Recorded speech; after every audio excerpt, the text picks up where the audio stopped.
sobre o sistema muscular, suas considerações gerais. Quando puderem, quiserem intervir, por favor, façam isso verbalmente, porque eu não vejo outras manifestações de vocês, tá? Então, vamos lá. Então, vocês veem aí o slide, tudo bem?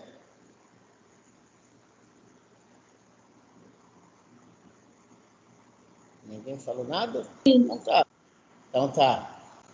Bom, sistema muscular, logo de início eu coloco para vocês aí ilustração que traz e já nos remete a pensar em 3 tipos de músculos no corpo humano: músculo estriado cardíaco, músculo estriado esquelético, músculo liso.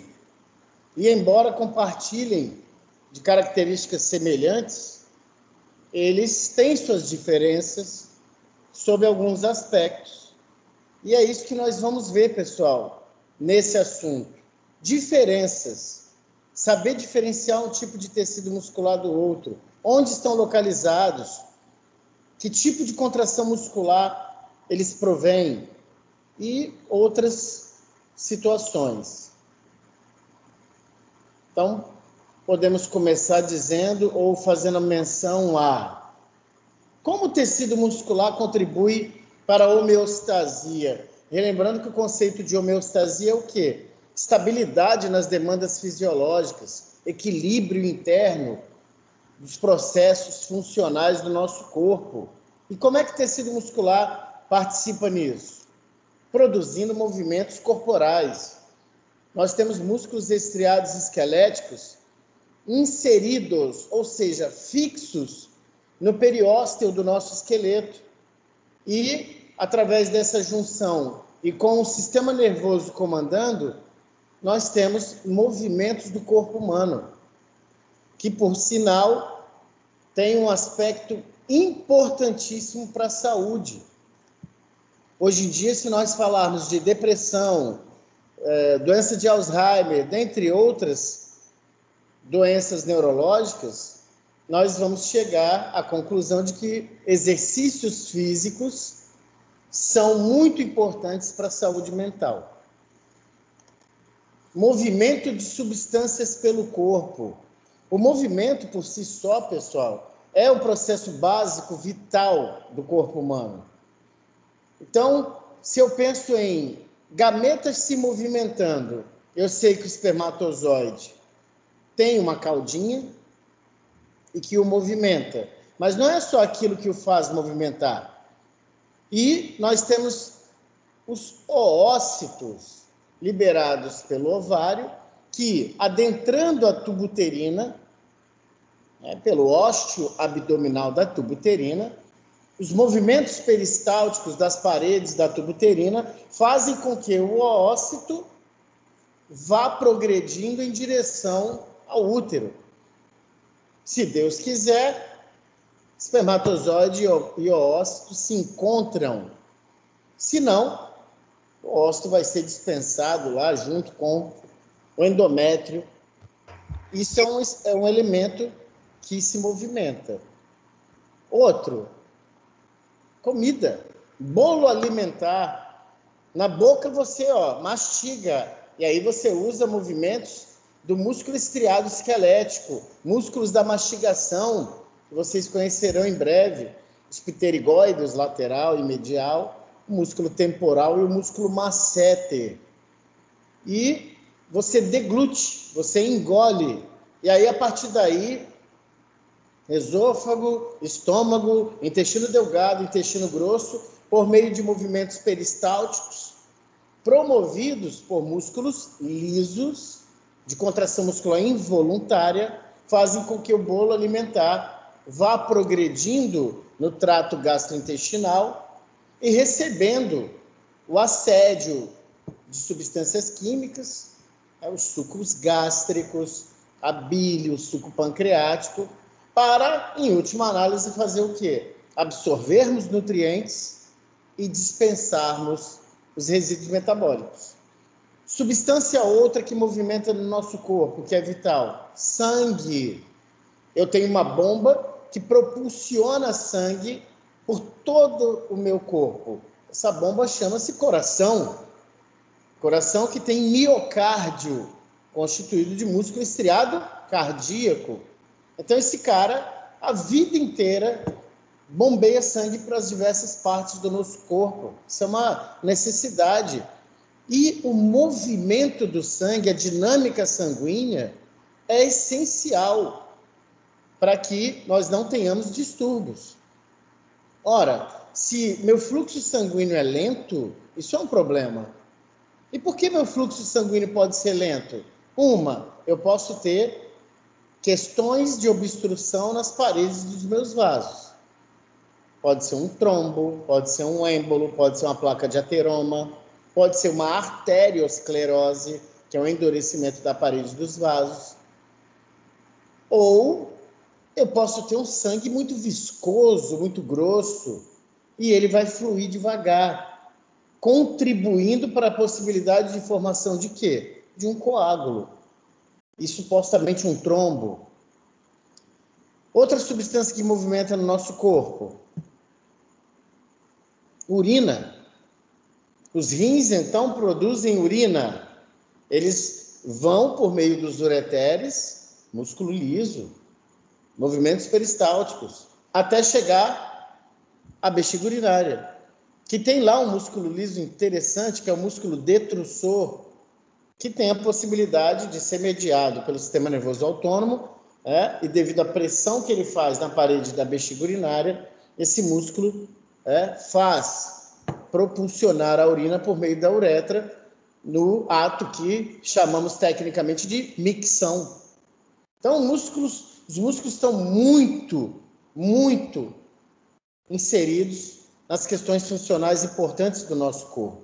Eu pego o pressuposto de músculo, movimento. Como é que é o nome do movimento de contração muscular cardíaca? Sístole. E o relaxamento? Diástole. E é importante que se tenha essa ritmicidade que é própria do coração e que vocês vão ver no momento correto. Produz calor para manter adequada a temperatura corporal. Metabolismo, que são a soma dos processos químicos do nosso corpo, se dá de forma ótima quando você está bem hidratado, quando você está numa temperatura normal, é o quê? 36,6, 36,7. Então, os músculos contribuem ativamente para a manutenção de temperatura corporal. Bom, alguns aspectos gerais, já comentei na introdução, mas gosto sempre de reforçar. 3 são os tipos de músculos do nosso corpo: estriado esquelético, estriado cardíaco e liso. E como eu disse a vocês, tem características semelhantes a esses músculos? Sim! Algumas propriedades são muito semelhantes. Contudo, diferem um do outro sob 3 aspectos que eu destaquei aí. Anatomia microscópica. Por que uns são chamados de estriado e outro de liso? Porque na observação dessas células, a microscopia, o que eu tenho? No músculo estriado, eu tenho alternância de manchas claras e escuras, que ao examinador deu a impressão de quê? Como se fossem estrias, estriações. Daí, nomear os músculos cardíaco e estriado cardíaco e esquelético de estriados, devido a essa observação dessa alternância de manchas claras e escuras. Vocês estudam em fisiologia, em histologia, os sarcômeros, as bandas A, I, H, toda aquela arquitetura histológica que vai culminar para o entendimento de como se dá a contração muscular, como se dá ali o deslizamento de miosina e actina, essas coisas todas. Mas aqui é a anatomia macroscópica. Então, se diferem. No liso, quando você observa, não tem essa alternância de faixas claras e escuras. Então, convencionaram a chamar o cardíaco e o esquelético de músculos estriados e o liso de liso, porque não tinha essas estriações. Localização. Onde eu encontro o músculo estriado esquelético? Associado ao esqueleto. Correto? Preso no periósteo, lâmina delgada de tecido conjuntivo que reveste os ossos, não totalmente. Certo? Então, músculos estriados esqueléticos fixam-se no esqueleto. Pronto, você já sabe onde se localiza. O músculo estriado cardíaco, só no bom e velho coração, para constituir a camada média mais espessa da parede do coração, que chamamos de miocárdio. Por isso nós temos infarto agudo do miocárdio, que é uma área de necrose, de morte celular dessas células do músculo estriado cardíaco do miocárdio. É o que mais mata no mundo. Fazendo um bolão, as doenças cardiovasculares. Infarto agudo do miocárdio, distúrbios vasculares encefálicos. E o músculo liso, onde eu encontro? Predominantemente, pessoal, em paredes de órgãos ocos, de órgãos internos, que também chamamos de vísceras, não todas.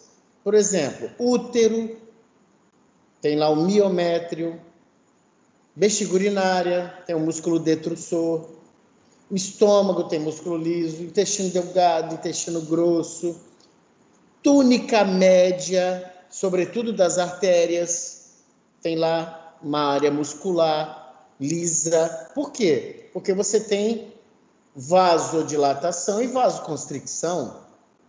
Inclusive, você tem um centro regulador dessas ações no bulbo, um elemento do tronco encefálico. Também vocês vão ver por aí, certo? Então, eu já sei onde eu encontro, são diferentes. Eu já sei por que um é estriado, por que outro é liso, tem umas diferenças. E a voluntariedade no que diz respeito à contração muscular. Pessoal, toda vez que eu contraio um músculo meu conscientemente, eu digo que essa contração é voluntária. Então, eu quero fazer uma flexão de dedos. Eu faço. Eu quero estender os dedos. Eu estendo. Está sob minha vontade consciente? Isso é uma contração muscular voluntária. Apenas o músculo estriado esquelético o faz. E o músculo estriado cardíaco e o músculo liso são de contração muscular involuntária. Independe da minha vontade consciente, para agora, coração. Não, dá uma relaxada. Não, para agora. Não tenho essa capacidade de coordenar conscientemente as contrações musculares do meu músculo cardíaco e nem do meu músculo liso. Eu não posso, vai estômago, comprime agora estômago. Não tenho. Quem cuida desses músculos é quem? Sistema nervoso autônomo. Músculo estriado esquelético é outra vida. Contração muscular voluntária. Ok? Passa, filho. Aí. Bom, é claro, pessoal, que no decorrer das nossas vidas aí, prática, nós vamos ter aí, em primeiro momento, um quê a mais com músculo estriado esquelético. Mas quando vocês passarem por sistema digestório, sistema cardiovascular, claro que os outros tipos de músculos serão mais exaltados também. Estriado esquelético, tipo um review isso aí. É assim chamado porque a maioria dos músculos estriados esqueléticos movimentam os ossos.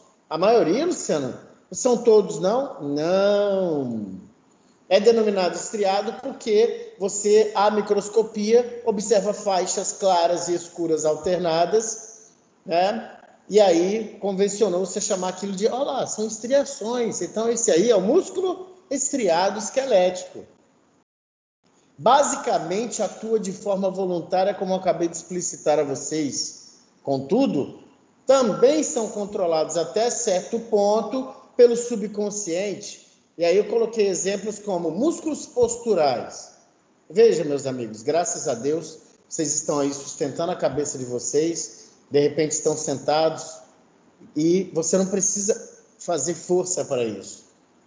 Isso está sendo mantido sem você se preocupar. Né? Se você for a instituições similares à APAE, Pestalozzi, ACD, você vai ver crianças, 4, 5 anos, que não sustentam a cabecinha. Por quê? Cadê o tônus muscular? Não tem. Ou então tem algum distúrbio aí relacionado a isso. Certo? Você não precisa ficar se preocupando para manter sua cabeça posicionada. Certo? Então, o subconsciente, na verdade o nome disso é tônus muscular. O outro é o diafragma. Ainda bem, né? Porque o músculo diafragma funciona enquanto você dorme, embora seja um músculo estriado esquelético de contração muscular voluntária. Você não tem tanta voluntariedade assim sobre o músculo diafragma.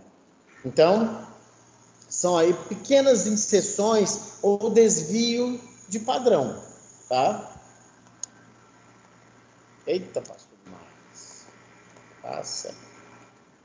Aí uma ilustração só para chamar a atenção, né, da estrutura muscular, com o neurônio motor, as suas camadas que vocês veem mais em histologia. Eu queria chamar a atenção para este detalhe da ilustração. O tendão se fixando no periósteo do osso. Isso aqui me diz muita coisa, pessoal. Certo? Por quê? Se for perguntado a vocês, sugeririam a um paciente com osteoporose, densidade mineral óssea lá embaixo, uma hidroginástica ou musculação? Musculação, E aí, professor. musculação, falaram aí? Eu concordo plenamente. Por quê? Na osteoporose, eu quero melhorar as condições de densidade mineral óssea desse paciente. Então, se eu sei que o tendão está preso no periósteo, e vocês já sabem que o periósteo tem uma dupla camada de lâminas, onde a mais profunda tem um potencial osteogênico, ou seja, que origina osteoblastos. Então, quer dizer, quando eu submeto o músculo a uma ação de sobrecarga, eu crio uma tensão muscular aqui no osso. E aí o que acontece com o osso? Aumenta a atividade osteoblástica ali. Você vai ter um incremento de tecido ósseo ali. Claro que isso não é colocado como uma receita de bolo, né, pessoal? As pessoas têm individualidade biológica, mas isso é fato. O quanto a periodicidade com que você faz a musculação, o idoso, as comorbidades, né, a doença de base, tudo tem que ser colocado numa caixinha chamada condições clínicas do paciente. Nós estudamos justamente para fazer uma avaliação e aí ver, você pode ir. Porque às vezes o que acontece? A osteoporose pode estar também concomitantemente presente com problemas degenerativos articulares. Então, se eu não quero choque, eu faço exercício na água. Mas eu posso fazer uma musculação tal que eu não preciso ter choque articular. Vejam como é que as variáveis do contexto são reais e nós precisamos analisá-las. O estriado cardíaco, apenas o coração tem esse tipo de músculo e forma a maior parte da parede do coração, como eu lhes falei. O coração você tem o miocárdio, que é a camada média, que é o próprio músculo estriado cardíaco, e você tem uma revestindo internamente, que é o endocárdio, e outra externamente, que é o epicárdio, e não são músculo. Músculo cardíaco é apenas no pericárdio, no miocárdio. Eita, DJ, no miocárdio, tá? Também é estriado, já sabemos por qual razão.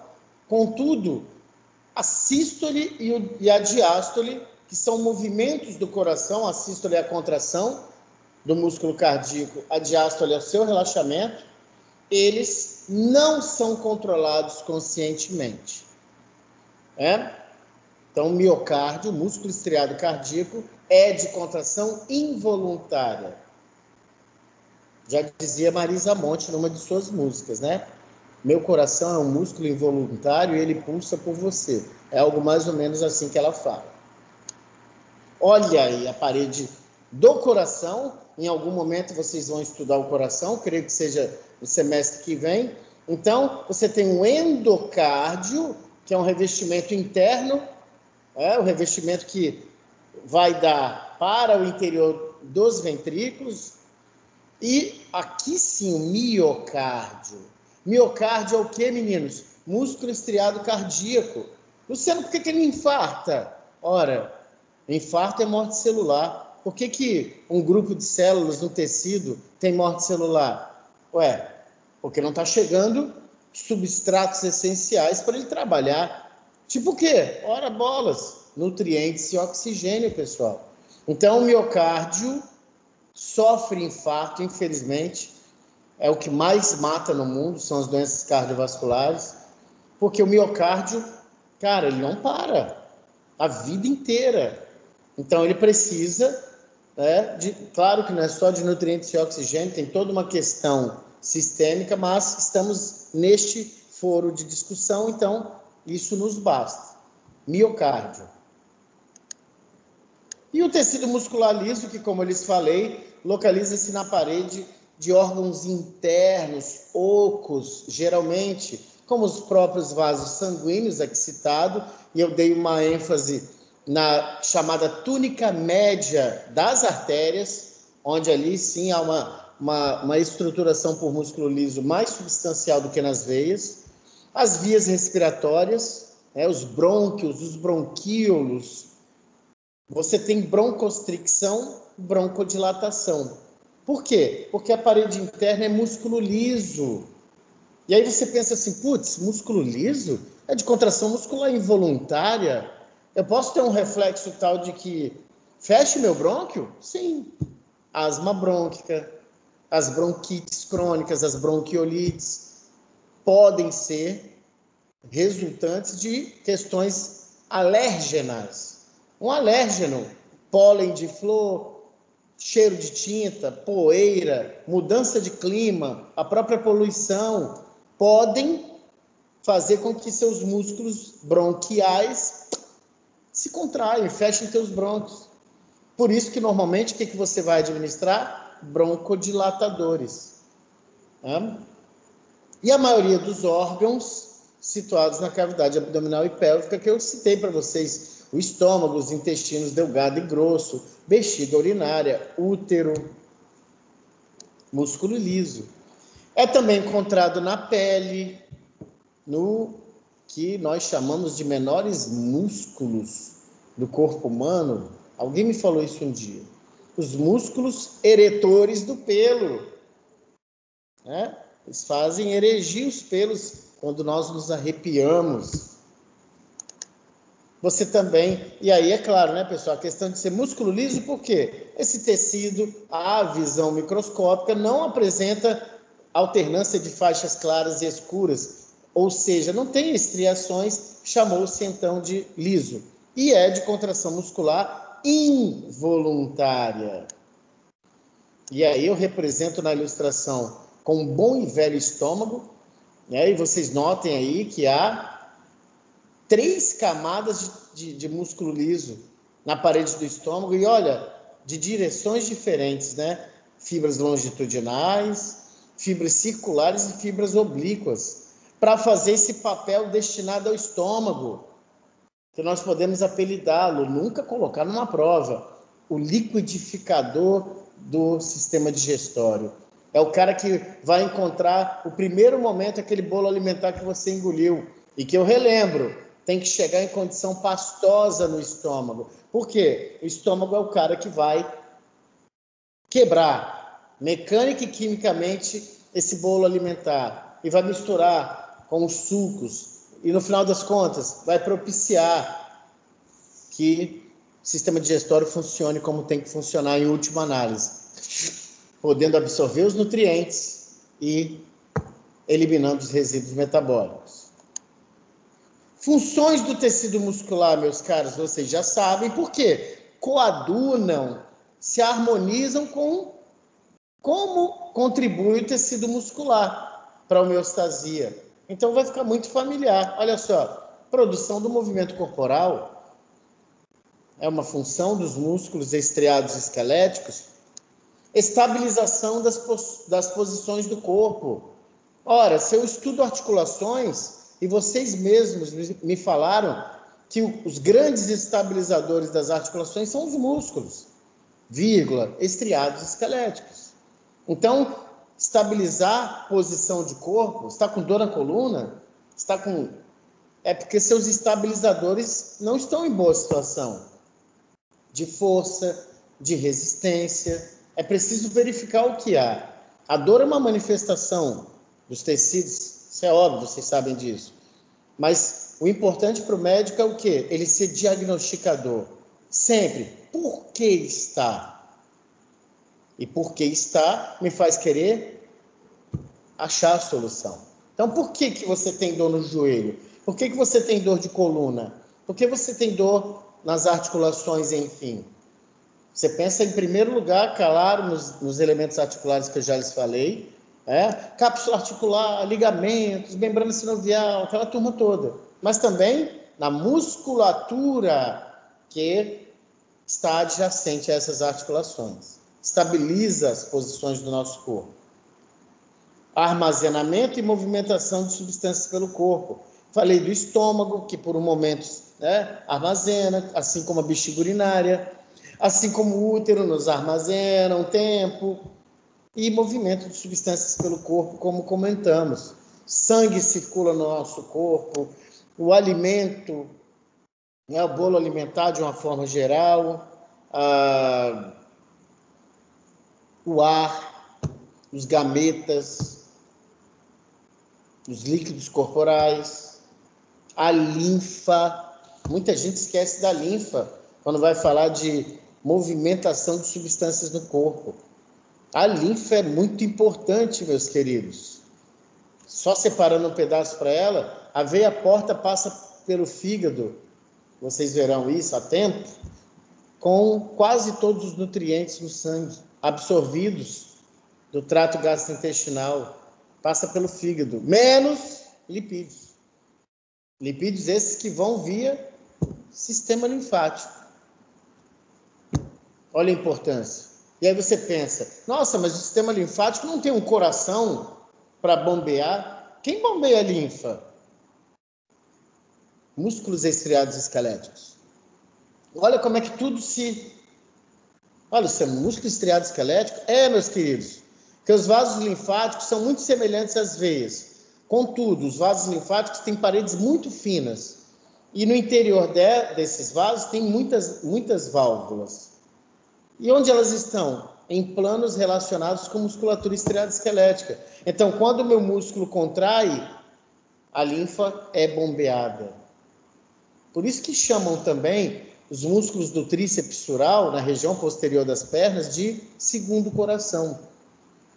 Tá? Mas a gente vai conversar muito sobre isso, é só para dar aqueles estalos, provocar aquelas idas ao livro, que é o nosso pai.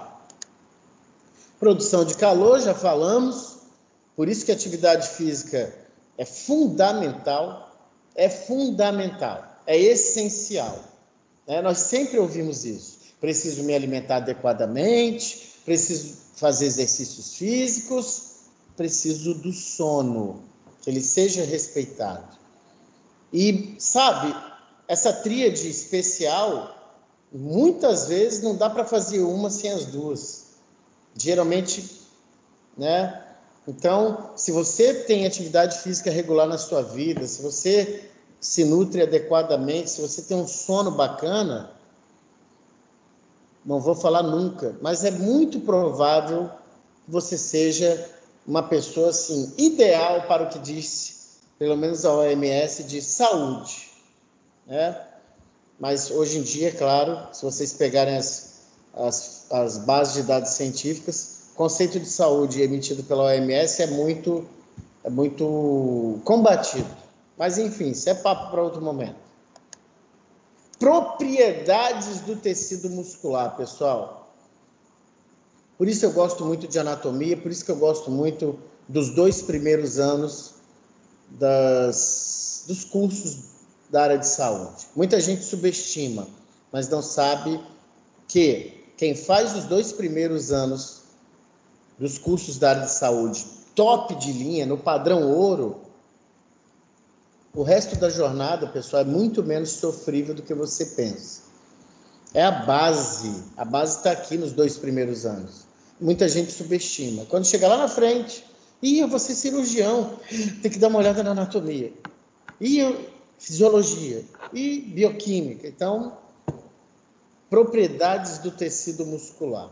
Se eu sei dessas propriedades, eu sei muita coisa relacionada a músculo, as doenças do músculo, que pode ser o quê? Distensão muscular. Eu posso ter atrofia ou hipertrofia. Isso é de cunho patológico, Luciano? Não pode ser. As distrofias musculares degenerativas, uma esclerose lateral amiotrófica, uma esclerose múltipla, enfim, você entende as afecções, os fenômenos clínicos, se você sabe do básico. Quais são as propriedades do tecido muscular, Luciano? Excitabilidade elétrica, meus caros. Certamente vocês estudaram como se origina o potencial de ação, como os neurônios se comunicam, como os neurônios se comunicam com os órgãos efetores. Quem são os órgãos efetores, né?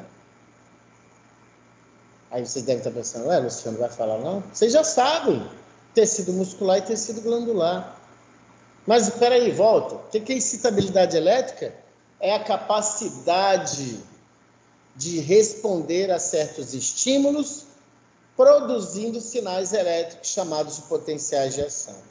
Pessoal, essa definição é simplória, mas extremamente clara. Veja bem, meu músculo é capaz de responder a estímulo produzindo sinal elétrico? Sim.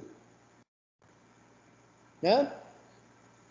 Lembrando, pessoal, eu vejo muita gente falando assim, o estímulo viaja pelo axônio do neurônio. Não, o estímulo não. O estímulo é o provocador. O estímulo é a alteração no ambiente.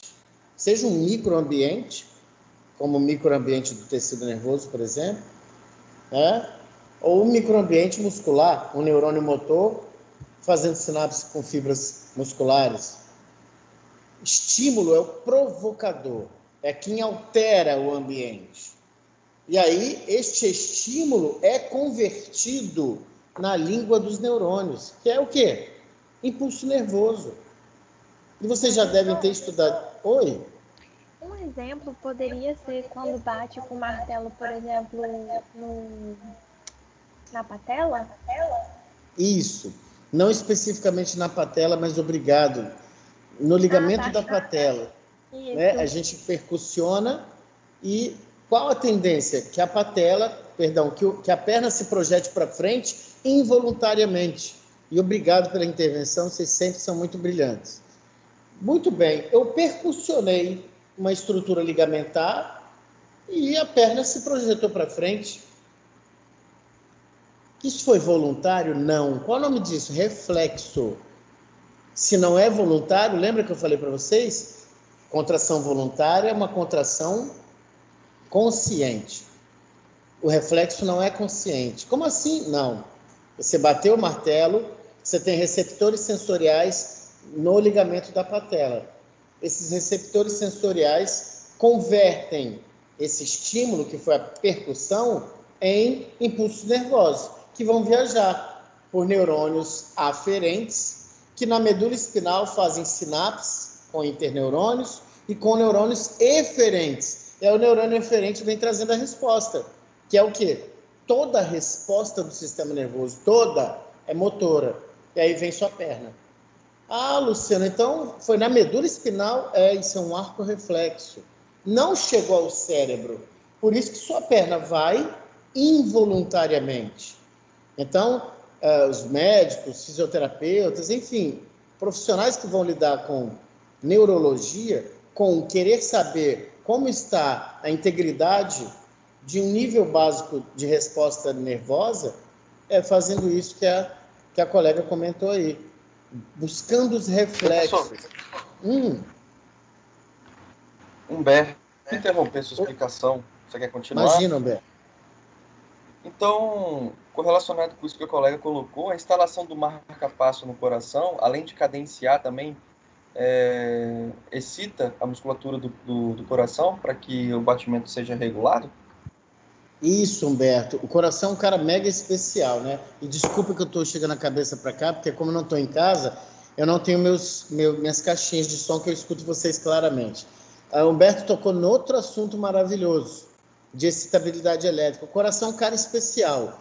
Ele tem uma inervação intrínseca constituída pelo que chamamos de complexo estimulante do coração, onde você tem lá nó sinoatrial, nó atrioventricular e por aí vai.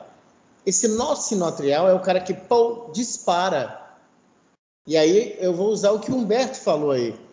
Esse nó sinoatrial, essa inervação intrínseca de dentro do coração, ela é autoexcitável.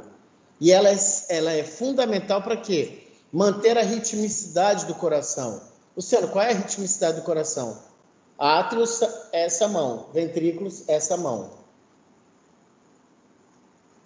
Ou seja, quando um está em diástole, o outro obrigatoriamente está em sístole, e vice-versa. Se não estiver assim, você tem um distúrbio da ritmicidade cardíaca. Então, é preciso verificar. Tem que estar bonitinho, certinho, porque essa estrutura autoexcitável no interior do coração é até apelidada de quê? Marca-passo natural do coração.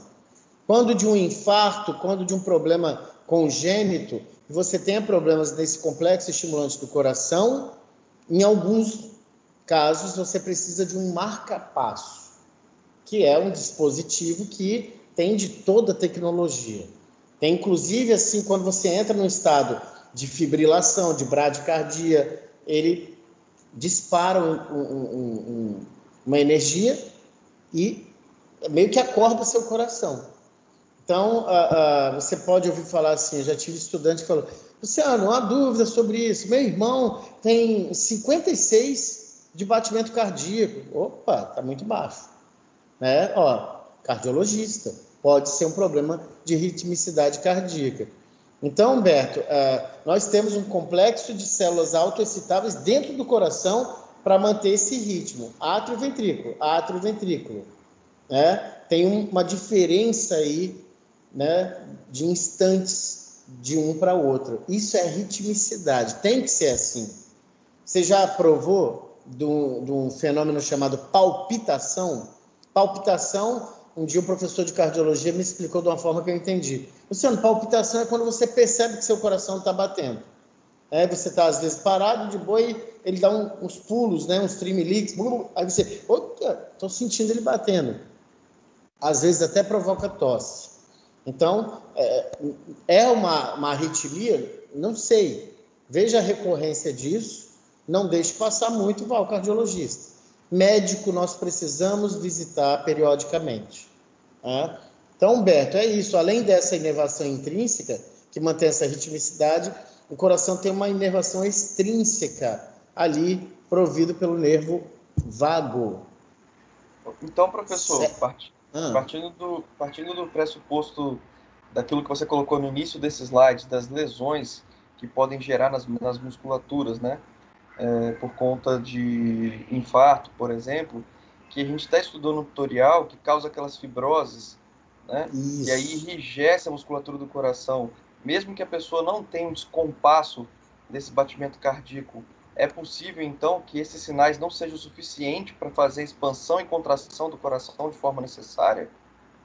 Perfeito, Humberto. Essas cicatrizes, né, essas fibrosinhas, costumam aparecer após o infarto. Se o cara sobreviveu, justamente um dos medicamentos eleitos pelo cardiologista é o quê? Opa, agora você vai ter que tomar antiarrítmico. Por quê? Porque essa fibrose que o Humberto comenta, pessoal, é o que? É uma cicatriz. Então, ali não passa mais impulso nervoso. Então, você perdeu, mesmo que pequena, você perdeu uma área miocárdica, perdeu de Lembrando, professor, contratividade. lembrando que essas fibroses são estruturas colágenas, ou seja, Na elétrica a gente chama de materiais isolantes, né? Muito bom. Olha aí, como é que você, agregando conhecimento, você entende essas questões. Então, ali não vai passar impulso nervoso. Se não passa impulso nervoso, e ali houve uma área de células mortas, né? Você não tem contratilidade. Então, isso pode ser, né, um convite a você ter algum problema de arritmia cardíaca, né? Ou o infarto pode ter atingido áreas mais profundas e pego pequenas ramificações dessa estrutura autoexcitável que eu lhes falei, que está intrínseca no coração. Muito bom, Humberto, muito bom. Show quando vocês participam. Uma outra propriedade, claro, contratilidade. Claro, o músculo é contrátil, ou seja, é passível de se contrair. É a competência, a capacidade de se contrair vigorosamente, partamos do princípio. Quando estimulado por quem? Pelo item anterior. Quando estimulado pelo potencial de ação. Nós vamos ver daqui a pouco que o que é a unidade funcional do músculo? É o neurônio motor, do músculo estriado esquelético especificamente. Um neurônio motor inervando um grupo de fibras musculares. Luciano, é coladinho assim? Não, sinapse, né, não é colada. Então, o que você sabe? Que nos terminais axônicos vai ser liberado um neurotransmissor que vai acoplar-se aos receptores da membrana da fibra muscular. Isso estimula a fibra muscular o quê? Pim, contrair. É fácil assim? Não, mas não é difícil. É até gostoso de estudar. Quando o impulso nervoso chega e há uma entrada de cálcio, as vesículas sinápticas, não vou contar essa história toda, não é o... Mas isso já instiga vocês que sabem certamente e se esqueceram, ou se está, né, ali querendo sair da memória, volta lá e dá uma lida. Contratilidade é isso. Capacidade que o músculo tem de se contrair vigorosamente.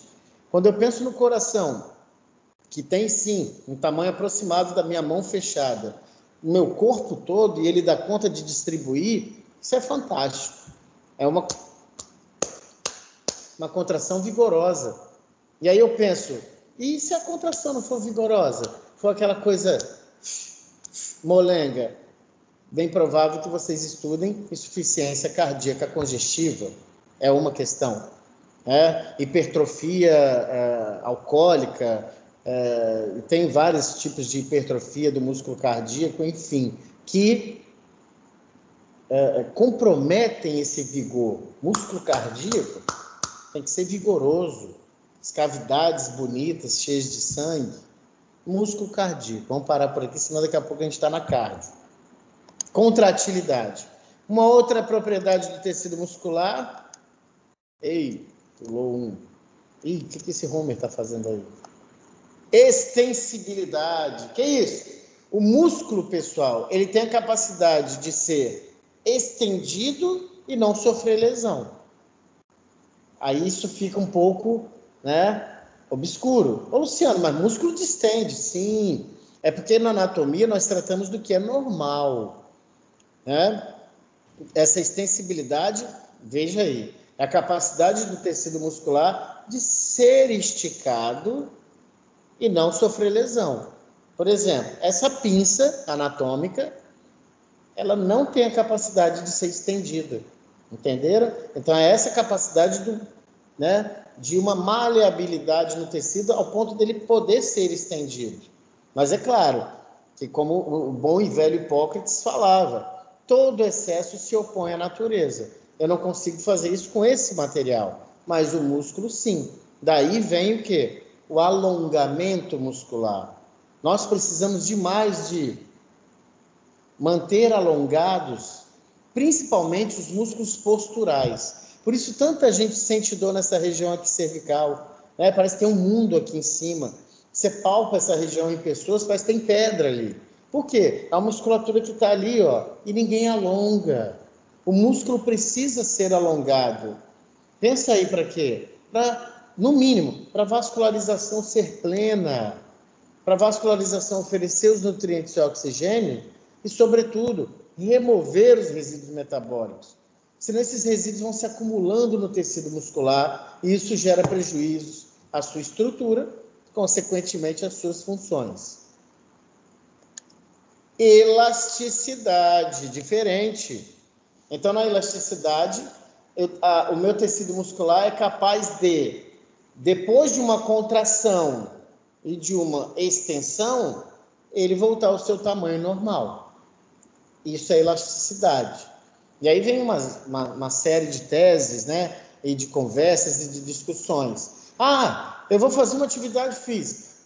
Eu aqueço antes de alongar? Eu alongo antes de aquecer? Eu alongo antes da atividade física ou alongo depois?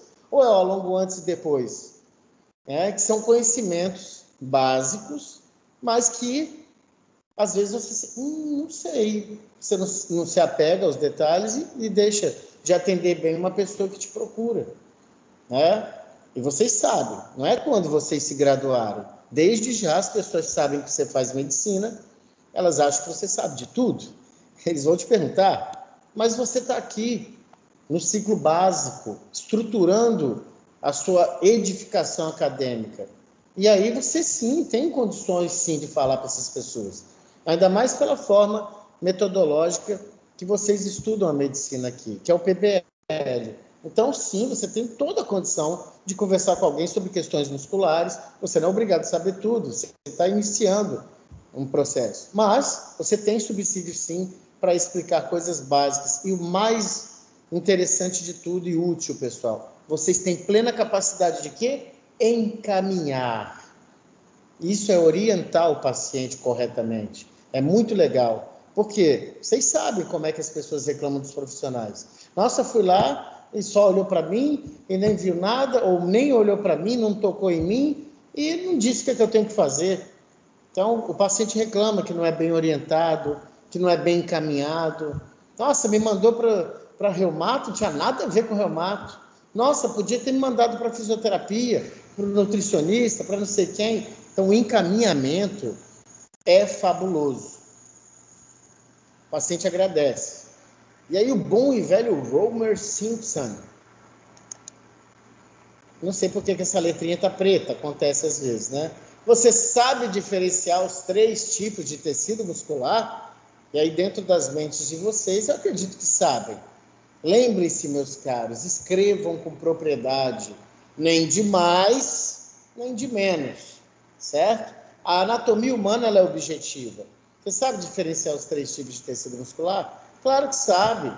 Quanto à voluntariedade do tipo de contração muscular, você sabe quanto à localização destes músculos, quanto à questão microscópica, sabem diferenciar e por aí vai. Você sabe descrever as funções gerais do tecido muscular? Sabe. Você sabe que o tecido muscular serve para quê? Para estabilizar as posições do seu corpo, para fazer movimentação das estruturas esqueléticas do seu corpo. Você sabe que o tecido muscular faz com que o bolo alimentar viaje por todo um tubo, né, chamado trato gastrointestinal, e que precisa haver uma ação perfeita dos movimentos peristálticos, senão você não digere. Desde a boca, você tem que quebrar os alimentos todos, sobretudo os vegetais.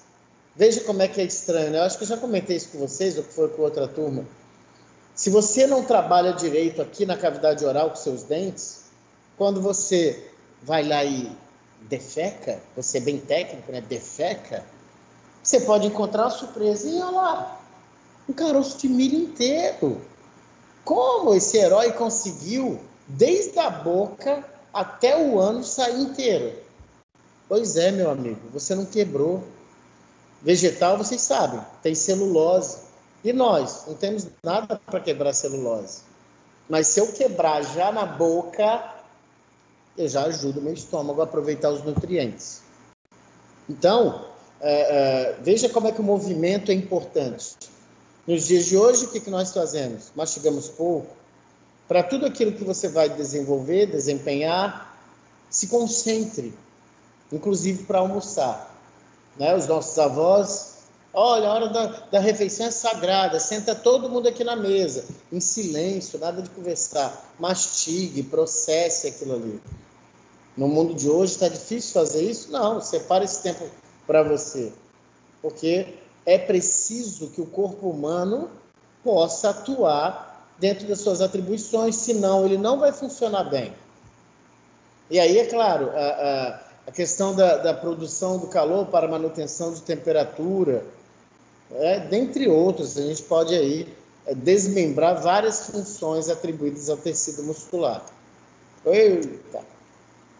Você sabe descrever as propriedades do tecido muscular? Com essas 3 questões, pessoal, eu instigo vocês ao quê? Exercitem essas 3 questões.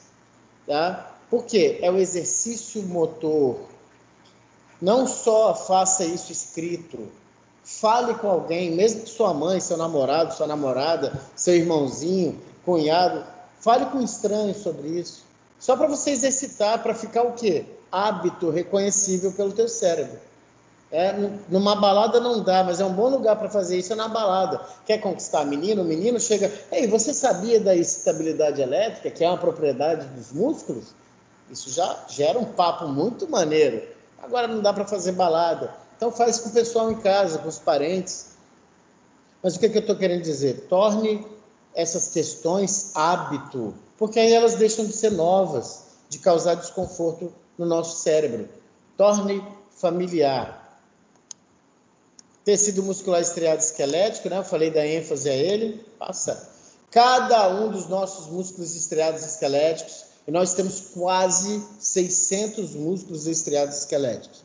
Cada um é considerado um órgão, né? E é composto de centenas de milhares de células. As células são chamadas de células musculares, mas notoriamente as fontes bibliográficas, devido à sua forma, as células musculares são chamadas de fibras musculares. São alongadas, são fininhas como uma fibra. Assim como os axônios comumente são descritos como fibras nervosas, as fibras musculares são as células musculares. E aí você tem um tecido conjuntivo que envolve e protege o tecido muscular, chamada fáscia muscular. Antes, a fáscia muscular é o revestimento particular do músculo. E, num todo, a tela subcutânea está superficial em relação aos músculos. Se eu pego a minha pele aqui e pinço a minha pele, eu tenho a pele na minha mão. E agora, quem está imediatamente profundo? A tela subcutânea. E depois, a fáscia muscular aderida no músculo estriado esquelético. Então, essa tela subcutânea separa o músculo da pele. E ela é uma via para a passagem de nervos, de vasos sanguíneos, de vasos linfáticos. Entram e saem. Então, eu preciso ter também, não só o sistema de fáscias, mas a minha tela subcutânea precisa também ser saudável. Aí uma ilustração do professor Tortora, justamente mostrando essa relação. Você tem que saber isso aqui, é tranquilo. Isso é coxa, né, pessoal? Olha o fêmur, né? Você fez você seccionou, aqui está mostrando, seccionou no plano transverso a parte média da coxa, certo?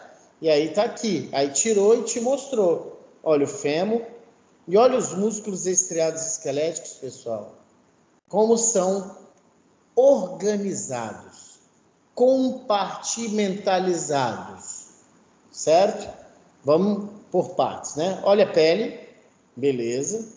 Imediatamente, tela subcutânea.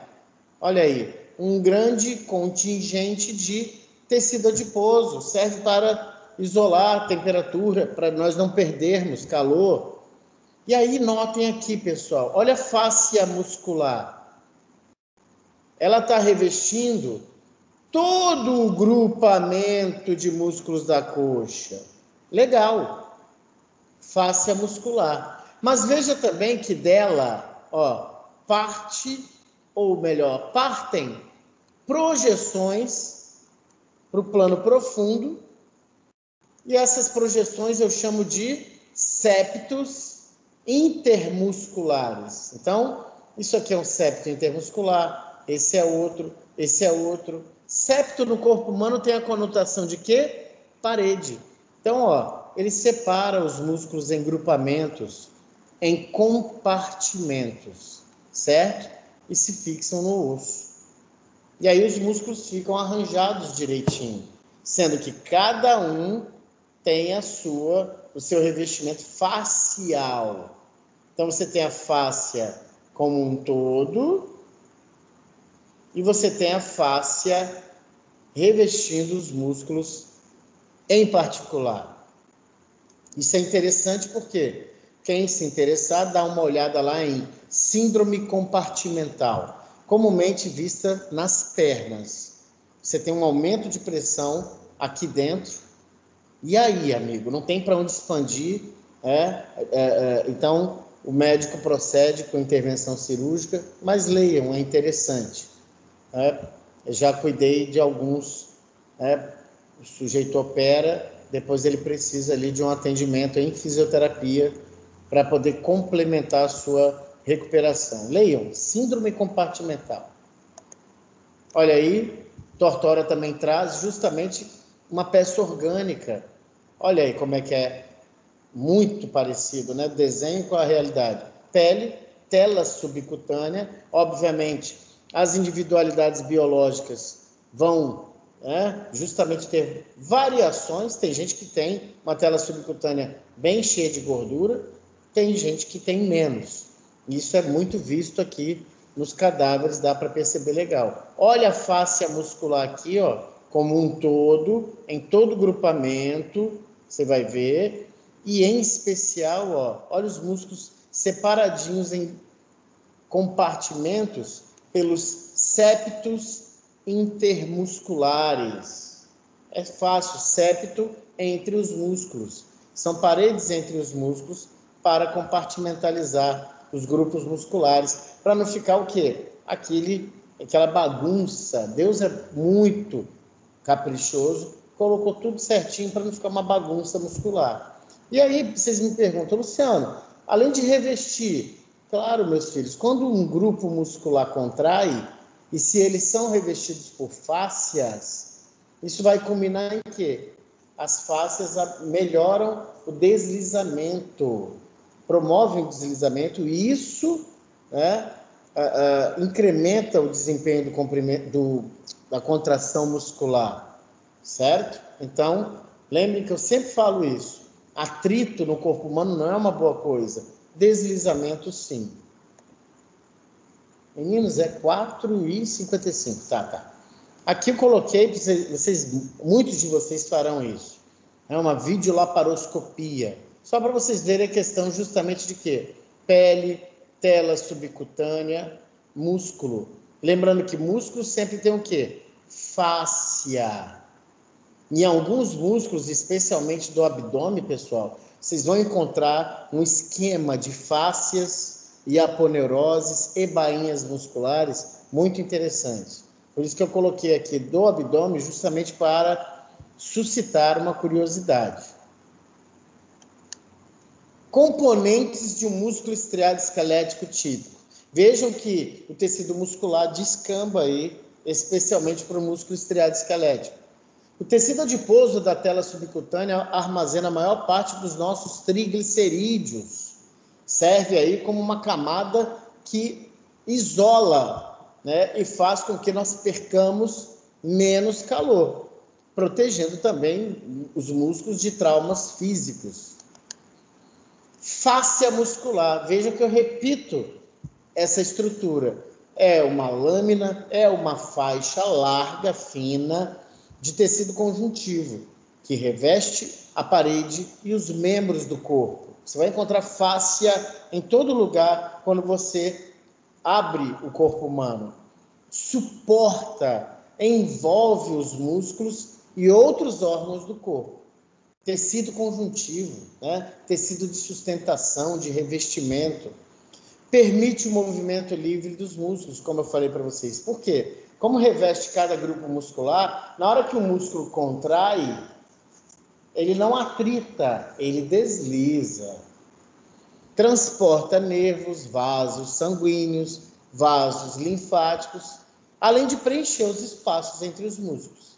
Então fica tudo bonitinho, compartimentalizado, ocupando seus lugares e em posições, pessoal. Isso estabiliza, para movimentos, para uma série de outras situações, principalmente para evitar atritos com estruturas vizinhas. Então é literalmente assim, cada um no seu quadrado. Aqui um desenho, olha a fáscia muscular aqui representada, o septo intermuscular. Olha como é que esse grupo, esse fascículo também é revestido, é o perimísio e por aí vai. Tendão. Vocês precisam saber o que é um tendão, pessoal.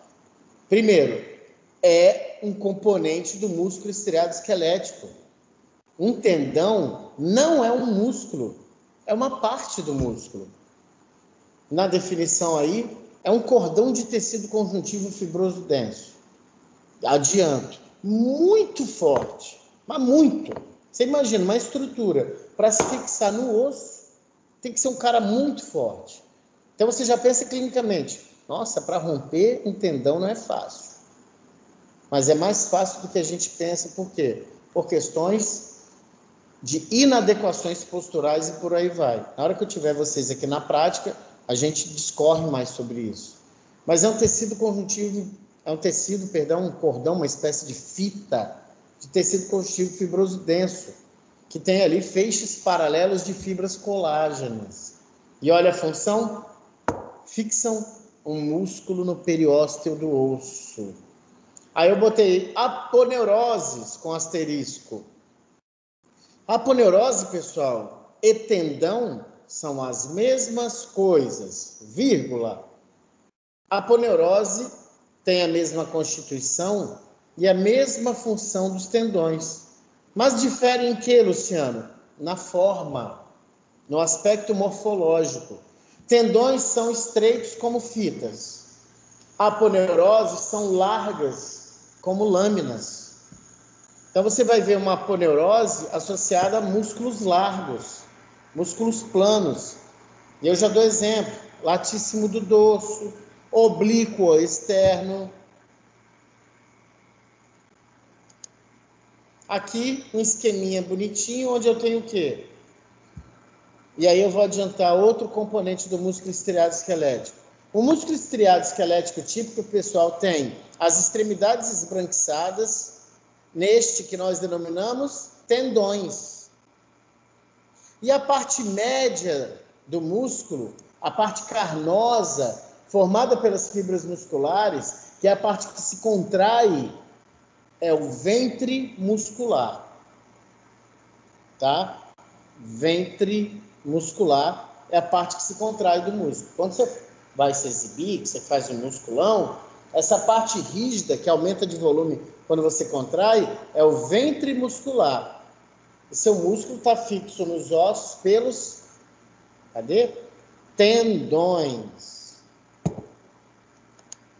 Olha aí de novo um outro desenho simplório. Olha o ventre muscular, vermelho na pessoa viva, e o tendão. Vocês vão ver como o tendão é peculiar.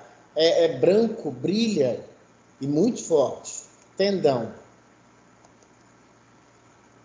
Aí, por exemplo, é um comportamento dos músculos intercostais.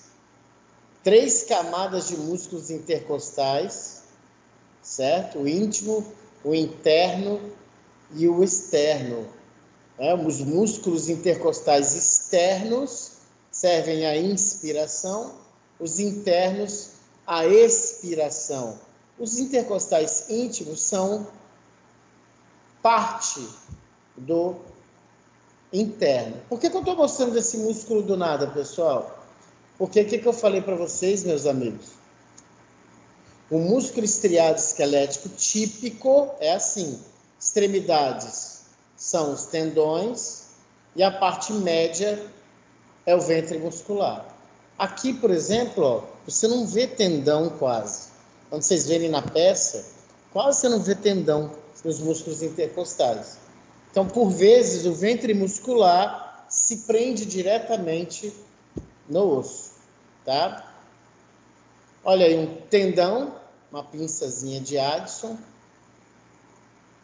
Tem uma lesão aí nesse tendão, né? Uma ruptura. Você pode ter uma ruptura parcial, uma ruptura total. Luciano, se eu fizer uma tenorrafia, beleza? Beleza. Rico em fibra colágena. Então, há uma deposição ali, e você tem um tendão reconstruído. Vírgula, cuidado. Porque, por exemplo, aqui em cima, mesmo aqui, se fosse uma ruptura total, e imaginem aqui no ombro, pessoal. Ruptura total, pô, rompeu. Então, fragmento para cá, fragmento para cá. Esse é o grande problema das rupturas totais de tendão, que os tendões vão fazendo o quê? Se retraindo. E quanto a maior distância entre os tendões rompidos, mais trabalho vai dar para o médico. Às vezes ele precisa fazer o quê? Um enxerto, para poder então voltar os dois a serem suturados. A maioria dos músculos estriados esqueléticos, já dito aqui, está presa, direto ou indiretamente, nos ossos. Alguns músculos estriados esqueléticos estão presos em órgãos. Por exemplo, vocês vão ver aí 7 musculinhos, assim, ó, movimentando quem?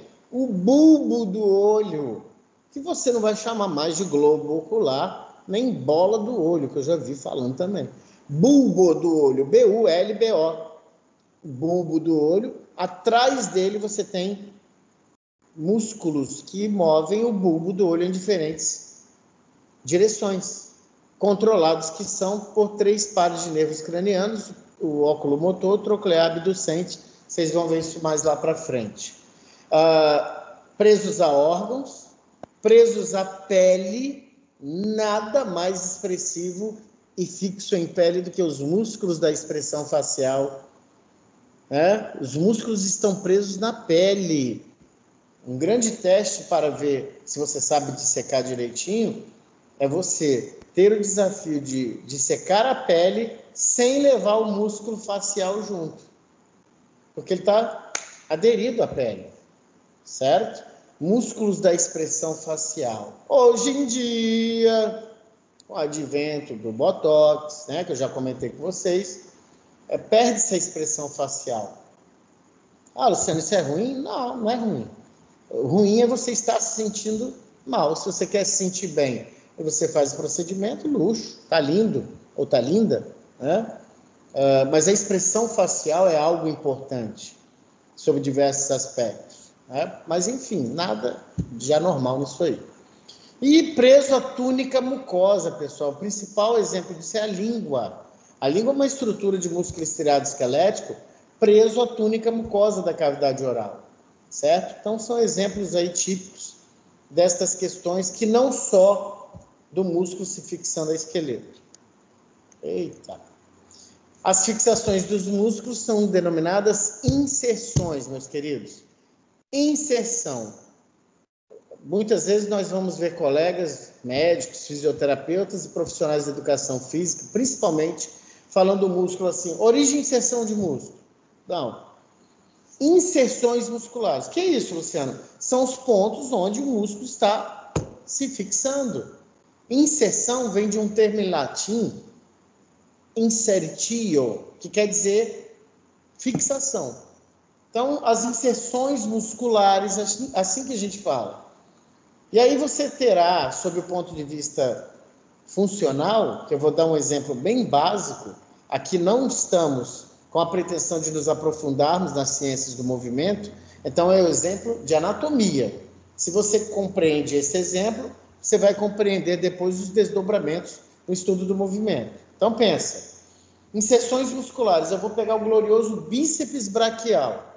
Ele tem inserções musculares na escápula e ele tem uma inserção muscular no rádio.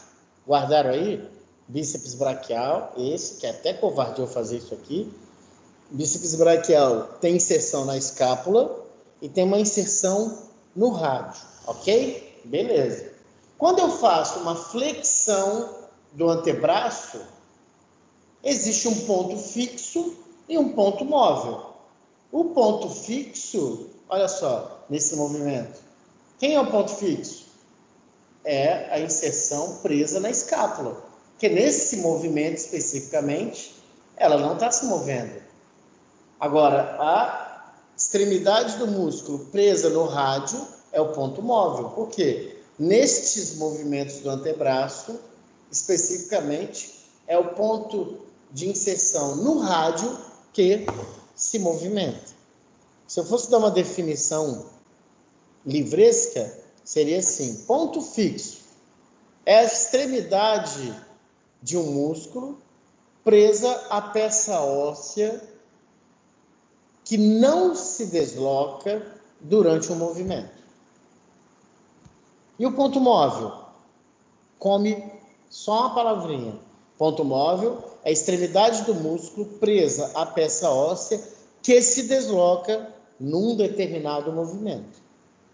Tá? E é claro que uma especificidade dessa, é claro que na hora de vocês praticarem, nós, vamos dirimir eventuais dúvidas. E aí me fez lembrar, pessoal, daqui a pouco vocês voltam às práticas. Tá lá o assunto da prática, leia em casa antes. Leia o texto. Ossos dos membros superiores, pega lá o muro, ossos dos membros superiores. O símbolo do membro superior, a escápula, o húmero, a clavícula, o rádio, e pronto. Quando você chegar aqui na aula prática, filé. Você vai praticar. Você não vai se estressar. Nossa, quanto osso, quanto detalhe. É isso que faz a fronteira entre se estressar e surfar. Certo? Leiam em casa. Isso é conhecimento prévio. Para chegar na hora da aula prática, aqui, ó, o tubérculo maior do húmero. Entendeu? Porque senão vocês chegam cegos na aula prática. E a aula prática é para praticar, não é para ficar estressado.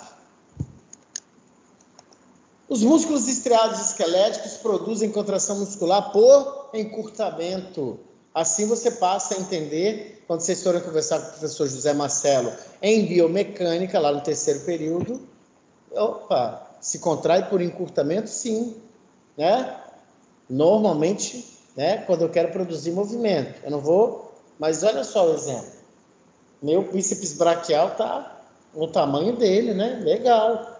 Vou contrair para produzir flexão do antebraço. Contrair. O que acontece com ele? Encurta.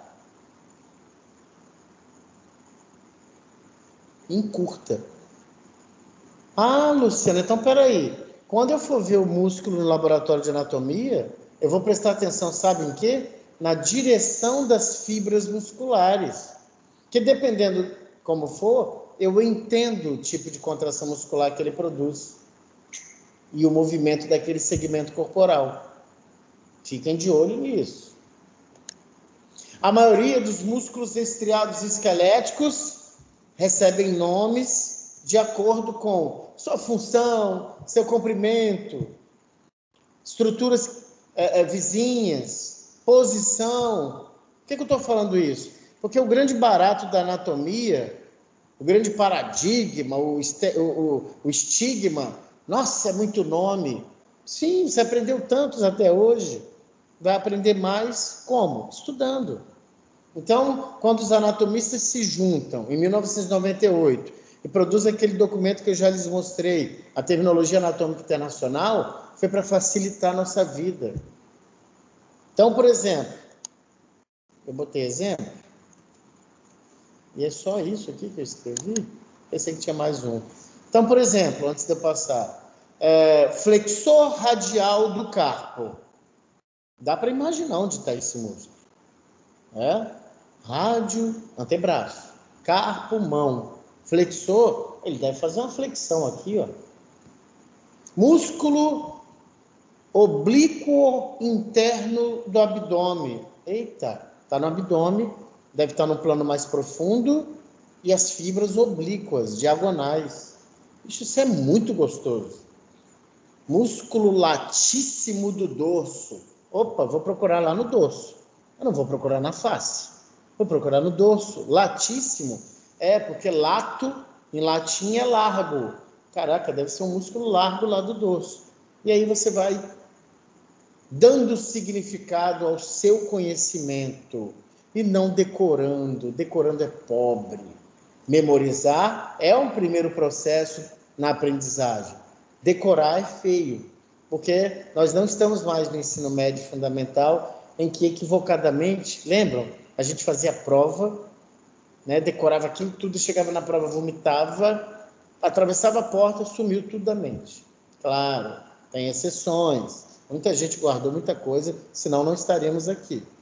Mas, enfim, esses músculos. Orbicular do olho é um cara circular. Orbicular da boca. E por aí vai. Vamos conhecer os músculos depois no laboratório de anatomia. Pessoal, classificação dos músculos estriados esqueléticos. Claro que eu já conversei com vocês. Toda vez que eu vou classificar, toda vez que eu vou colocar em categorias alguma coisa, eu preciso de critérios. Qual o critério, Luciano, para classificar esses músculos? Coloquem aí a forma. Eu não colocava isso quando batia papo com os meus estudantes sobre o sistema muscular. Mas depois que eu vi questão de prova com isso, eu falei, opa, questão de prova, quando eu falo, pessoal, é residência, concurso, que é o que vocês vão se destacar por aí. Planos. Músculo plano, pessoal, geralmente são músculos largos, fibras paralelas, bonitas, e frequentemente o músculo plano, ele se fixa por meio da, olha aí, aponeurose. O que é aponeurose? É uma estrutura tendínea, só que larga. Aí eu boto quem aí, pessoal? Exemplos clássicos. Aqueles que as bibliografias não discutem, tá? Músculo oblíquo externo do abdômen. Show. Músculos peniformes, em forma de... Não é isso que você pensou. É em forma de penas. Você pode ter o peniforme, o formato de uma pena, semipeniforme, a metade de uma pena, ou multipeniforme. Vejamos, são semelhantes às penas, como dito aí, na organização dos seus fascículos, das suas fibras. Semipeniformes, multipeniformes ou simplesmente peniformes. Aí os exemplos clássicos. Músculo extensor longo dos dedos é um semipeniforme. Parece a metadezinha aqui de uma pena. Músculo reto femoral, lindo, parece uma pena, bonito. Músculo deltoide, multipeniforme. Certo? É claro que na nossa excursão no laboratório de anatomia, outros músculos vão pintar e vocês vão se ligar devido a saberem porque cada músculo assim é classificado. Músculo fusiforme. Quando você pega um dicionário e vai ver o que é fuso, uma estrutura fusiforme. O que é um fuso? Então, eu coloquei aí assim, o músculo fusiforme, ele caracteristicamente tem os ventres musculares arredondados e as extremidades se afilam. Exemplo clássico, e foi desse cara aí que eu vi a questão de concurso. Músculo bíceps braquial. Ele, na sua parte média, no ventre, ele é arredondado. Aí vai chegando nas extremidades, nos tendões, ele afina. Então, é um clássico músculo fusiforme. Eita, aí começa a dar doideira. Músculos quadrados não tem jeito. Quadradinho. Reto do abdômen. Músculo pronador quadrado, que é o músculo do antebraço. E dificuldade. Aí. Orbiculares circundam uma abertura, um orifício do corpo. E fecham esses orifícios quando se contrai. Músculo orbicular do olho, músculo orbicular da boca, que vocês vão testar ou vão observar se pacientes, por exemplo, têm paralisia facial. Pode ser um sinal de um distúrbio vascular encefálico, pode ser uma questão periférica, geralmente por infecção viral, enfim, vocês vão viajar nisso muito. Olha aí, Keith Moore coloca para gente esses músculos aí compilados nos seus formatos, né? Plano, ao oblíquo externo do abdômen com aponeurose. Olha um semipeniforme, um peniforme, um multipeniforme, né? A semelhança com as penas. Um fusiforme, extremidades afiladas, um ventre muscular arredondado, um músculo quadrado e um músculo orbicular. Inervação e suprimento sanguíneo, meus queridos. Os músculos estriados esqueléticos são muito bem inervados, graças a Deus. Quem for para a área da neuro, para a área do diagnóstico, vai fazer eletromiografia, né? Vai verificar a atividade elétrica do músculo, vai diagnosticar uma possível distrofia muscular, ou uma distensão, né? Uma lesão axonal, por aí vai. E muito vascularizados. Só relembrando que o músculo estriado esquelético tem um contingente ali de armazenamento de quem? Glicogênio, por exemplo, né? Fonte e reserva de energia. Geralmente, uma artéria e uma ou duas veias acompanham cada nervo que entra no músculo estriado esquelético. Os neurônios que estimulam a contração muscular desse tipo de músculo são chamados de neurônios motores somáticos. Então, quando tu vires neurônio motor somático, opa, isso aí é motricidade voluntária, tá? Capilares sanguíneos, que vocês sabem, são vasos sanguíneos microscópicos, né, que se colocam em redes entre veias e artérias. São abundantes no tecido muscular. Cada fibra está em contato íntimo com um ou mais capilares sanguíneos. Então, o músculo, né, tanto na sua intimidade como num todo, é muito bem vascularizado. Claro, nós fazemos atividades musculares o tempo todo. Precisamos de suprimento, né, de nutrientes e oxigênio, ao mesmo tempo que precisamos também de quê? Não pode esquecer, de remover resíduo metabólico, que pode ser tóxico. Pode e vai ser tóxico, pode e vai ser lesivo ao tecido. Olha que gracinha essa fotomicrografia do professor Tortora. Olha o capilar sanguíneo, lindo. Olha o axônio, cara. Olha os telodendros ou terminações axônicas fazendo sinapse com a fibra muscular. Então, tanto inervado é quanto vascularizado é o tecido muscular. Porque, lembra? É excitável, é contrátil, é extensível e é elástico.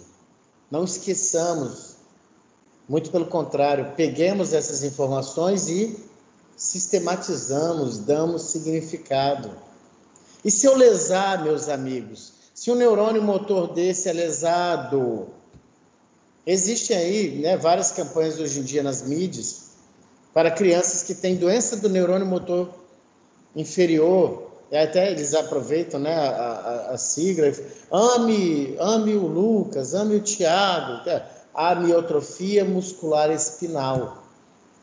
Em outras palavras, o menino pode ter uma lesão, né, que não se sabe por quê, os tratados de neurologia apenas, né, conjecturam a respeito. Você pode ter uma lesão de neurônio motor inferior. Ora, se eu não tenho um neurônio motor aqui, se ele está lesado, rompido, não chega impulso nervoso para o músculo. Então, ele não contrai. Ele não vai ser excitado. Então, ele não vai contrair. Então, isso é a unidade funcional, pessoal, do músculo. Se isso aqui estiver lesado, nós não temos contração muscular. Por isso que muitas lesões da medula espinal, você tem o quê? Um quadro de paraplegia ou tetraplegia e a musculatura vai involuindo, atrofiando. Unidade estrutural de um músculo estriado esquelético, eu sei que vocês sabem aí. Unidade estrutural, fibra muscular. É a unidade estrutural. Unidade funcional, acabei de mostrar para vocês. É a unidade motora. Um neurônio motor inervando um grupo de fibras musculares. Essa é a unidade funcional, meus queridos. E veja bem, os movimentos resultam da ativação de um número crescente de atividades, de unidades motoras, me perdoem. Tá? Unidade funcional de um músculo estriado esquelético, unidade motora. Um neurônio motor inervando um grupo de fibras musculares. E olha aí, os meus movimentos resultam e se desempenham melhor quando eu tenho uma ativação maior de unidades motoras. Quer um exemplo prático? Projeto Verão 2022. Aí você fala assim, hoje eu vou começar a fazer uns abdominais. Depois de 3 anos. Vixe, vai lá, começa. 1, 2, 3. Começa a dar aquela tremedeira. Por quê? E você não consegue efetuar tantas quantas repetições você quer. Porque como você está submetendo o seu músculo, que tem uma rotina de nada de exercício, quantas unidades motoras tem ativas, você acha? Muito poucas. Agora, para fazer um abdominal, não tem. E aí o músculo começa a falhar, dá tremedeira. Porque não tem unidade motora ativa suficiente para bancar esse movimento de forma tranquila. Você só vai conseguir como? Fazendo o exercício periódica e progressivamente. Certo? Com repetições, com séries, isso tudo supervisionado por profissionais, para você ter, né? Uma vez eu compreendi, fui fazer musculação com os alunos meus lá no Templo de Cachoeiro de Itapemirim. Oi, professor, quanto tempo que você não faz uma musculação? A musculação eu não faço há algum tempo. Então tá, primeiro exercício que ele me fez fazer foi prancha. Você bota os antebraços, as pontas dos pés e você fica sobre isso, né? Aí eu, isso aqui, só que chega um momento que você começa a tremer todo. Por quê? Ele está tentando ativar minhas unidades motoras para me preparar para exercícios mais complexos. Não adianta eu partir para um exercício pesado e no outro dia eu estou todo dolorido, sem vontade nenhuma de fazer atividade física. Por isso que tem que começar devagar e progressivamente melhorando. Porque não adianta. No caminho faz um tempo, vou começar hoje. Quanto tempo? 1 hora. Aí você ganha um calo, aí você ganha cansaço, aí você ganha dor muscular tardia e no outro dia é difícil você se motivar para fazer. Então é melhor fazer regularmente do que nunca. Ou do que uma vez na vida, aí passa 3, 4 dias para melhorar das dores, aí volta. Então, tudo tem ciência. Olha aí que lindão no desenho do professor Tortora. Isso aqui, vocês já estudaram certamente, a sinapse, a unidade motora. Então vem o impulso nervoso, isso faz com que entre cálcio, as vesículas sinápticas que contêm especificamente o neurotransmissor de músculo estriado esquelético, que é a acetilcolina. Com a entrada de cálcio, elas se dirigem para a membrana pré-sináptica e liberam os neurotransmissores. Os neurotransmissores, então, viajam até os receptores na membrana muscular, da fibra muscular. E o acoplar da acetilcolina nos seus receptores faz com que haja um desencadear de um potencial de ação aqui, o que vai provocar contração muscular. Isso aqui não era nem para eu estar falando, mas eu sou enxerido e vou comentando com vocês. Aí, muito mais detalhado, bem bonitinho esse desenho, eu gosto muito, mas, enfim, a hora. Pessoal, quanto à ação, músculo pode ser agonista, olha aí, outro critério para eu classificar músculo. O que é um músculo agonista, Luciano?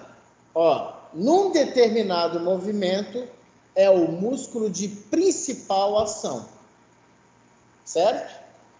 Se eu faço flexão do antebraço, qual é o meu músculo agonista? É o braquial. Não é o bíceps braquial que muitos pensam. É o braquial. Está imediatamente posterior ao bíceps braquial.